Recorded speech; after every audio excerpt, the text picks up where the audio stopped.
What's happening, Hoodlum Gang? Welcome back to my channel. This your boy Hoodie from the Hood, aka your friend from that big old man, and I'm back at y'all with another video. But before we get started, if you happen to be new to the channel and you want to become a member of the Hoodlum Gang, all you got to do is hit that subscribe button, like the video, leave me a comment, share the video, tell a friend to tell a friend, hit that notification bell, go on over to IG and follow me at Hoodie from the Hood. All of those things above will make you a member of the Hoodlum Gang. Now, before I get into the topic, I wanted to talk about this Tory Lanez situation. I don't know if y'all been aware of that. Tory Lanez is currently locked up, serving however long he got. I believe it was 10 years. It could be, I could be wrong on that. Y'all can correct me. I didn't really keep up with that whole thing. But I guess he just did a song with the dude DDG. And a lot of people took his lines as he was shooting at Kendrick, basically saying he had said something along the lines of, I pray for the day where like niggas come at me like they did Drizzy or whatever the case is. He said some other stuff, but here's the thing. I don't know if he doing this to stay relevant. I don't know if he doing this for just to get some attention, if he really feel that way, or if it's all of the above. Tory Lanez is incarcerated in the California correctional facility. I don't know which one, but I believe he's in protective custody. Hitter J3, one of Kendrick's homies and childhood friends, who been going to bat this whole time, basically said that, like, he talking tough from PC. Now, if he said that, that's what it is. I'm gonna tell you why. For one, Hitter J3, from what I see and from what I hear, is a real one. So he not just gonna say that if it's not true. It's not hard to find out what prison and what yard individuals are in out here. You know what pen is deemed no good. You know what prison yard is deemed no good. We know all of this. So if he said that, I'm quite sure he did his research.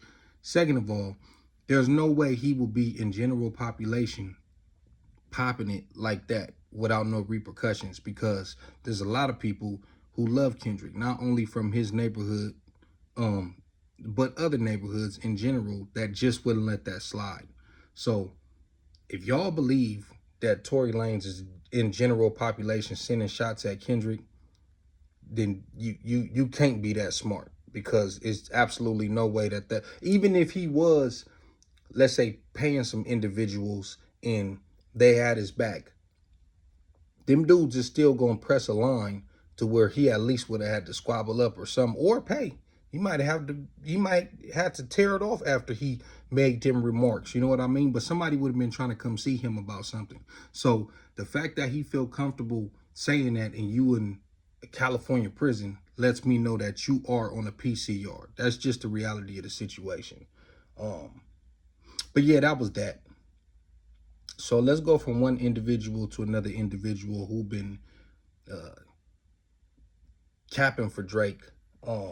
Just going out of his way to overall be unrecognizable to individuals who watched this dude grow up.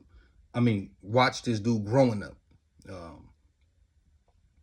And it, man, if you know me, man, I done stated in the past, G-Unit, one of my favorite groups. I was heavily into the G-Unit mixtapes. Beg for Mercy, the album, is a classic. The second album, TOS, is a good album too. I think the hype by 50 and G-Unit had already kind of calmed down by 2008 when they released their second album. But if you listen to the album, it's a good album. It's a real good album. But 50 Cent, man, like, enough is enough, homie. He's done a lot of questionable things over the years. One, the first thing that made me look at him kind of sideways was standing next to 6ix9ine. Now, this was prior to 6ix9ine doing what he did as far as ratting. But just the fact that you would even want to be associated with a character like that. Now, I understand his business and he saw some type of gain by standing next to him, but it just made me look at your character a little weird. You know what I mean? Like, you was quick to go stand next to that clown. Then you out here making a documentary, excuse me, about P. Diddy and what he allegedly did. Like, you supposed to be a street individual, homie, and it's just certain stuff that you gotta know better. Like, I get it, homie. I get business wise, I'm quite sure it makes sense. He's thinking about business, but it's only so much you could do to where you lose street credibility, to where people will start looking at you in a certain type of way. And I know some people gonna come in here and be like, oh, they said he snitched. I've never seen nothing definitive. I've heard shit here and there, but I've never really seen nothing that's like for sure dead bang. Like, he do a lot of weird stuff though, for sure, for sure. But that making that documentary about Diddy, I remember Spider-Loc was saying that he had said he had however much money to investigate what happened to Chris Lighty. Let's say it was foul play. You suspected of foul play, and then you dump your money and resources into finding out. And then once they find out that it is, which I don't believe they did, but had they found out it was some foul play, now it's a case. Now somebody's going to get prosecuted, and you helped assist that. It's just a bunch of cornball shit that this dude has been doing, homie. And I said it before, when he was going against the game, when the game did all that, I was on G Unit side. Now, I still listen to the game. I was still bumping his albums, whatever. I just, if you ask me, I felt like the game was on some weird shit way back in 2005. The way a lot of people look at the game now is how I've been looking at him since 2005. I've been looking at him like this. Didn't take away from his talent. I'm just like, this nigga strange, homie. So I'm saying that part so people don't be like, oh, it's because you from the West Coast and you sticking up for Kendrick. Nah, bro, because when it came to the game, right is right and wrong is wrong. I felt like the game was wrong. I feel like 50 is wrong in this situation. I feel like Drake is wrong. But it's like he just keep going out of his way to go against everything Kendrick is doing. When the whole battle started, he was pumping up everything Drake did. And when Kendrick dropped, he acting like he didn't hear it, or, oh, I got to catch up. I got to listen to it. He just wasn't giving no shine to that side, but everything Drake did. And it didn't came out. He didn't say it on, I believe, Big Boy, that you was basically like consulting him and helping him through the beef, trying to coach him through the beef and tell him what to do. So you sided with him. And I think that's another thing. I think there's multiple reasons why he got this little thing towards Kendrick. And I'm going to list the things. For one, I mean, don't get it twisted. I mean, Dr. Dre, you know, he got his relationships with all the artists that he has helped into this game. You know what I mean? And no pun intended. And I feel like he might favor Kendrick. I could be wrong. I don't have no evidence of that. But maybe 50 might feel like he favors Kendrick. For two, like I said, if you helping Drake and he still got spanked that bad, I mean, then you got spanked too. You know what I mean? If you advising him to do certain things to come out on top and it just, everything keep backfiring, that might make you look at somebody some type of way. You know what I mean? Unless you a real one and just giving niggas props like, hey, you did that, homie. You done outsmarted both of us. What else? Oh, the whole him being like a conscious rapper, and 50 being a more aggressive artist. Now, like I said, he been doing things to constantly stand on the other side of what Kendrick is doing. Now, the whole Andrew Schultz thing, you end up on Andrew Schultz podcast, and you basically like rocking with this dude, like the weird stuff he said, and then you just trying to find ways to knock Kendrick over and over. You said he's a media darling. I don't know if you was paying attention, but before Kendrick had ever responded, the media was thrashing Kendrick. He's taking too long. Oh, he don't got nothing. Oh, Drake is up. You know what I mean? All the media outlets. There's a video a montage put together of different media platforms, all the way from the Breakfast Club down to YouTube channels, Fat Joe, Cam and Mace, Gilly the Kid. Everybody was just like, oh yeah, it's over with. You know what I mean? He ain't got nothing. So the media was all on Drake's side until Kendrick flipped it on him. You know what I mean? So you can't try to make it seem like, oh, Kendrick was the underdog and Drake was the underdog and Kendrick is the one that everybody is looking at because he's a media darling. It don't work, homie. It really don't. What else? He tried to take that approach. Then he tried to knock the Pulitzer Prize. He's like, oh, he's getting awards that we never even heard of. First of all, the first time I heard of a Pulitzer, well, I knew of it as far as authors and stuff like that, but the first time I heard a rapper mention a Pulitzer Prize wasn't even Kendrick. It was Nas. I want to say it was on the Stillmatic album that he was rapping. He said something, and he basically said Pulitzer Prize winner, like insinuating that he should win a Pulitzer. Now, he didn't win one, and I agree that Nas should win one too, but he said that way back then. So, I mean, you being from Queens and you knowing who Nas is, like, you ain't never heard him say that? So, I get it, Kendrick was the first to win it, but you side-eyeing him because he won something that another legend wanted to win? What else? Oh, then I mean, I understand him saying like he sees similarities with him and Drake. As far as Drake being number one, Drake being, having the hits. 50 was a hit guy too, you know what I'm saying? And people just hating or whatever, they don't like him being in the number one spot. Now, 50, that might have been your case because yeah, you was cocky and arrogant, but we didn't hear too many stories of 50 doing scandalous stuff behind the scenes to make people not like him. Yeah, he was number one and he was, you know what I mean? But we hear too many stories of Drake just being a foul ass person, homie. So you being at the top and him being at the top is two different things. Second,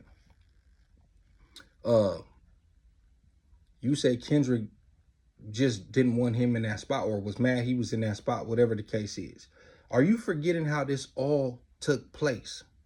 It all, because people keep forgetting the origins of this beef. Y'all looking at this right now, the last year from first person shooter, and that's not where it started. It started with the Control verse, which is something that 50 would do. He went at everybody that was popping at the time and said, hey, I want to be the best. It's rap. It's friendly competition.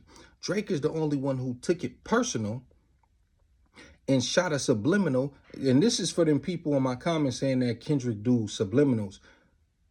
Kendrick said what he said, called everybody out by name. Drake comes out on The Language, which is on the Nothing Was the Same album. I don't know why you've been lying, but yo, not that inspiring. He did the first subliminal. Then Kendrick came back in the BET hip hop cypher and said he tucked the sensitive rapper. And then they've been going since then. So somebody trying to keep it friendly and keep it hip hop and somebody taking it personal and started subbing him. And then he returned fire and they've been subbing each other for 10 years. But it started with this fucking sensitive ass Canadian. Like, how do you have the facts in front of you and just dismiss all of that?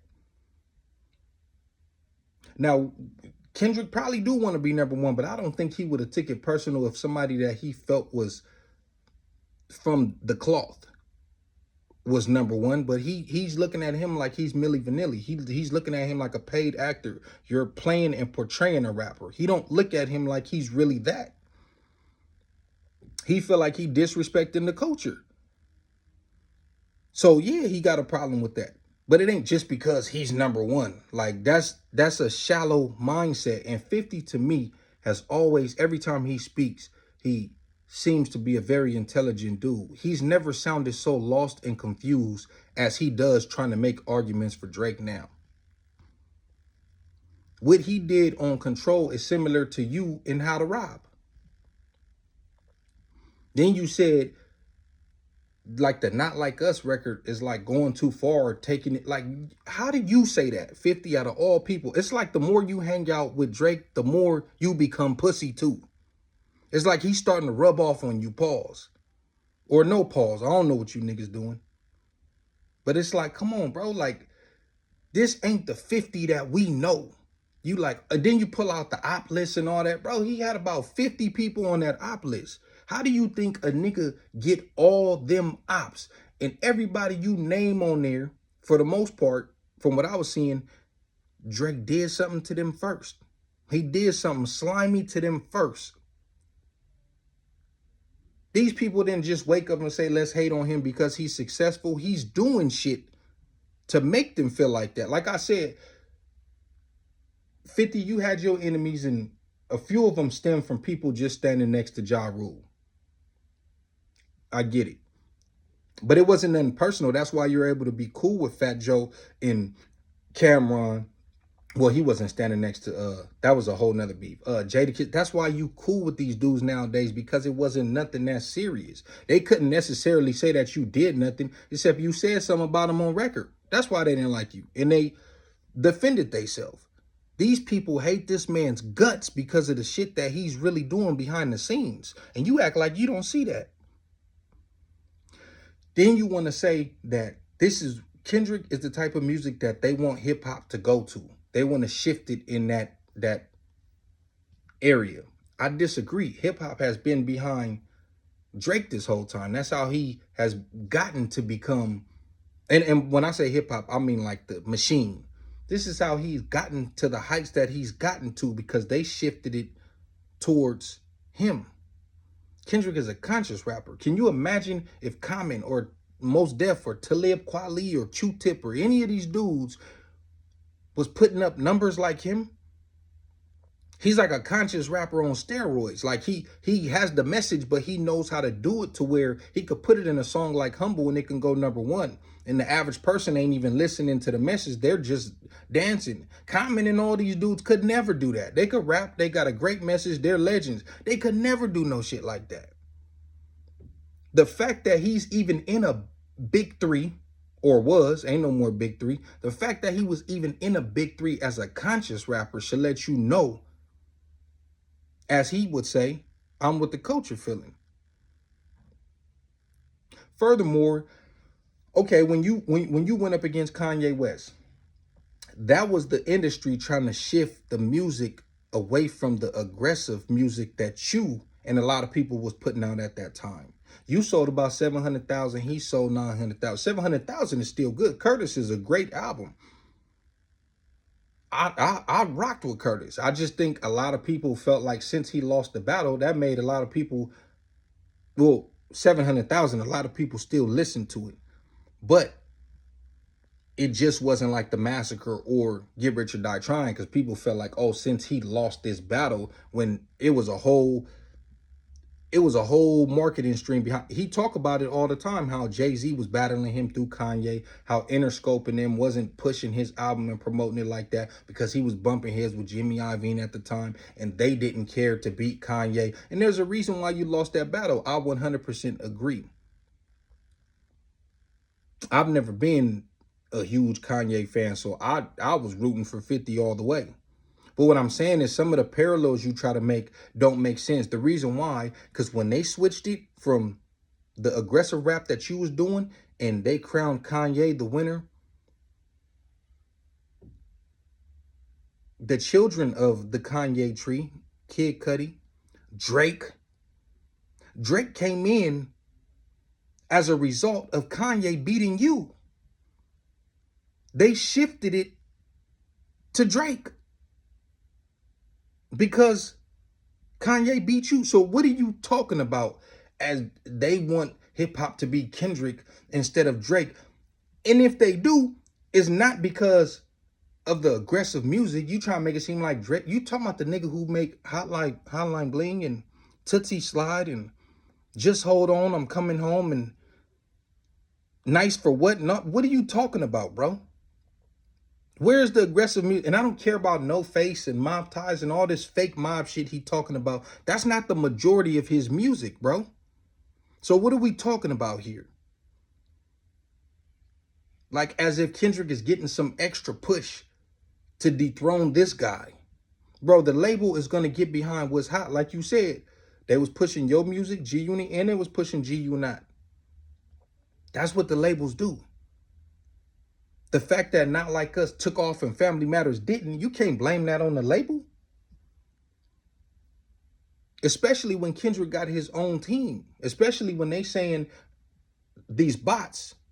If we're going off of what old boy said in Academics' live stream, which is in the deposition, which Drake is using against UMG, the guy said that Anthony Salea paid him, which is like one of Kendrick's, I don't know if he is manager or say he's on Kendrick's team. So what the fuck does that have to do with UMG? That's PG Lane. Like I said, Drake seems, 50 seems detached. I think he feels like he's the media darling and that he could spin anything and turn the tide in Drake's favor when he's really about to get canceled himself. He's starting to look delusional, lost, and compromised, homie. But anyways, this video going on long enough. I just wanted to break down the inconsistencies and the hypocrisy and like, bro, knock it off. At this point, it's embarrassing, homie. Your boy lost, and if you was advising him during that battle, you lost. Kendrick whooped your ass too.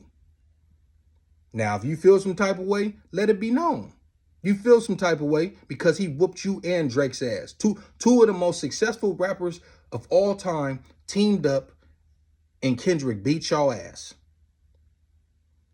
That's my video for today, man. Y'all let me know what y'all think in the comments. It's your boy Hoodie from the Hood, a.k.a. your friend from that big old win. Oh, and let me know what you think about Tory Lanez popping it from a PC prison yard. I'm out.